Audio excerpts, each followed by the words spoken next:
l'électronique grand public, les baladeurs MP3, le DVD, les vidéoprojecteurs. Sony, c'est une gamme de produits très très étendue et c'est également le plus grand stand du salon. Il s'étend sur bien plus de 1000 m² et on découvre des démos de tout produit, des tournages en direct, des écrans de définition, des projecteurs 4K. On va vous montrer le meilleur.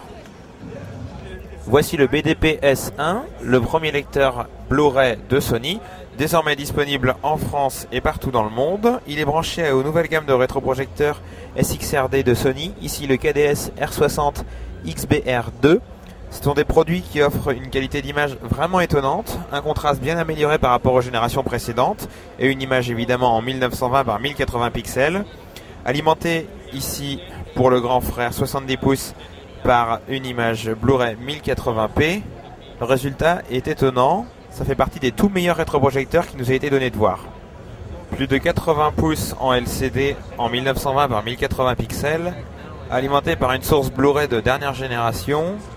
C'est un résultat étonnant pour ce téléviseur LCD Sony. Finalement pas très gros, très étonnant, il chauffe assez peu. Et voici l'enregistreur Blu-ray. Une machine fonctionnant sous Windows Vista.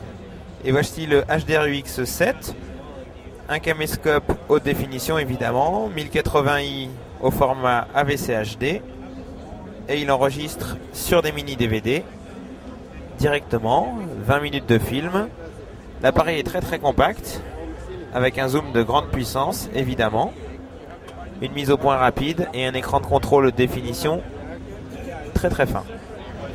Dans la famille Bravia, voici une télé 70 pouces LCD, 1920 par 1080 pixels, ici avec la bande-annonce de Spider-Man 3.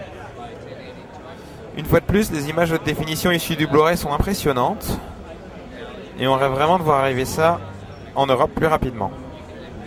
Voici maintenant un écran LCD 70 pouces 1920 par 1080 pixels. Particularité, il est rétroéclairé par des LED, ce qui lui donne des couleurs beaucoup plus saturées, un espace de couleurs beaucoup plus large. Ici, des bandes annonces Sony en exclusivité, avec une source Blu-ray de toute première qualité. C'est vraiment étonnant, une fois de plus, et on attend que ça arrive en Europe avec impatience. Évidemment, la PlayStation 3 est partout, sur tous les stands, pour des démonstrations en Blu-ray ou sur des jeux vidéo. Ici, Formula One 2007. Le stand est bondé, tout le monde en raffole. Et les images 1080p sont, une fois de plus, très convaincantes. Tout comme tous les autres jeux en démonstration sur le salon. Pour les amateurs de voitures, ici Gran Turismo HD, encore en 1920-1080. On voit des détails très loin, le moindre petit personnage est visible à bonne distance. On regrette simplement que sur un écran haute définition LCD, il reste un peu de rémanence.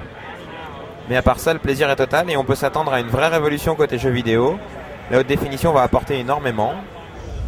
Une attraction tellement populaire qu'on ne peut même pas l'approcher. Ce sont des écrans STE, très haute résolution, un contraste étonnant, des couleurs très très saturées, très réactifs également, probablement utilisés pour des lecteurs de DVD portables ou des lecteurs Blu-ray portables. Sony lance une solution concurrente à la Streamium de Philips. Voici des petits lecteurs autonomes de musique. On dirait un gros radio-réveil, mais sur le dessus, il y a un écran de contrôle. Il suffit de brancher un émetteur au niveau de son ordinateur et les petits radio-réveils, si l'on peut dire, vont recevoir la musique et la diffuser comme un iPod. C'est élégant, c'est tout neuf et ça arrive très bientôt en Europe. Encore une démonstration technologique chez Sony. Le papier électronique avec un e-book reader étonnant. Regardez, c'est un écran papier rafraîchi très lentement mais qui n'a pas besoin d'alimentation pour garder son texte. C'est très lisible, c'est très très fin. Un prototype très très étonnant chez Sony, un téléviseur 55 pouces SXRD. SXRD, c'est la technologie de matrice pour la vidéoprojection ou rétroprojection de Sony. Donc, ce produit est assez fin, comme vous pouvez le voir. Plus épais certes qu'un téléviseur plasma ou LCD, mais sa particularité, comme vous pouvez le lire, c'est qu'il a une source lumineuse à base laser. Ça signifie un allumage instantané, une longévité de plusieurs dizaines de milliers d'heures, un contraste pratiquement infini, puisqu'on peut faire varier la puissance du laser très facilement. Et surtout, comme vous ne pouvez pas le voir là malheureusement, un spectre de couleurs étendu qui permet d'avoir des rouges très très profonds. De mémoire de journaliste, on n'a jamais vu ça sur les teintes d'une rose rouge par exemple, qu'il s'agisse des LED avec un LCD, des plasmas, voire même de l'OLED ou du SED. C'est très très très étonnant. Malheureusement ce n'est qu'un prototype, mais on espère que cela sortira rapidement en téléviseur conventionnel.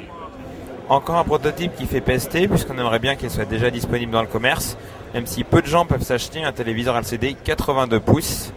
82 pouces avec ce qu'ils appellent Motion Flow, une technologie qui permet d'améliorer la fluidité de l'image et la netteté de l'image. Également XV Color, un rétroéclairage à LED qui donne des couleurs bien plus étendues. Le produit marche plutôt bien, mais on préférerait se tourner vers des solutions 70 pouces ou inférieures. Voici une des démos peut-être les plus discrètes, mais finalement les plus pertinentes de tout le salon. Ce sont les premiers écrans OLED dans des dimensions d'une grosse dizaine de pouces et de 26 pouces. On parle de 11 et de 26 pouces.